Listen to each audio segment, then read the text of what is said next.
Now that I've gotten that out of the way, the message to the haters in the comments, it's about the work, not the test and the peptides. Oh, he's on steroids. Let's get into the Uncle Ollie talks.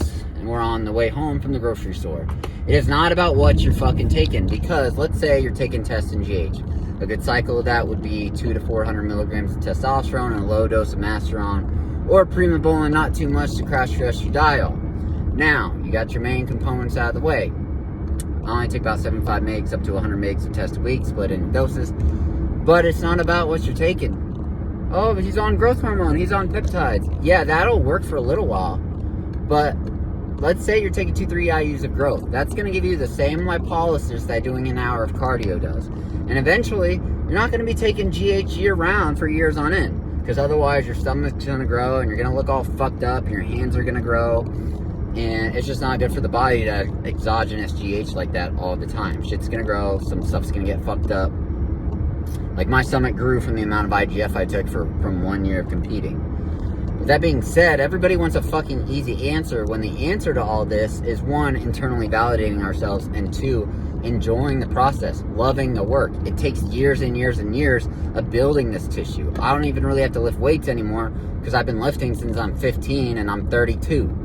So and there's a lot of science to back that up, that once you get that muscle, you really don't have to work that hard to keep it. So the building process is everything. And I got 20-year-olds being in here, he's on everything under the sun.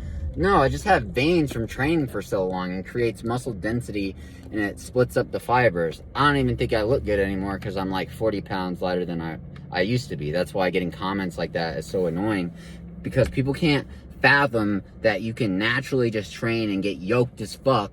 Like, I pulled 600 pounds on deadlift without needing anything. I was benching 315 for reps without needing anything. I was at 365 before I even took Superdraw. And then I went up, and then I added like another 70 pounds on my bench and got to the low 400s.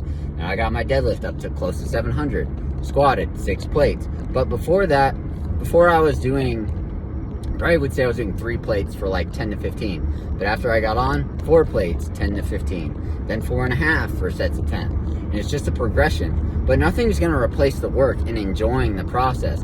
Everybody's mad at the external output. But what people don't seem to understand is you can control the input and get a great output if you don't give a fuck about the output or the external validating factors, i.e. your muscle size. If you just enjoy the process and do it day in and day out, 4 or 5 days a week, keeping your injuries under control, so doing things like hip sled and not barbell squatting. Many pros and many people I've worked with, you cannot squat 500 pounds every single week.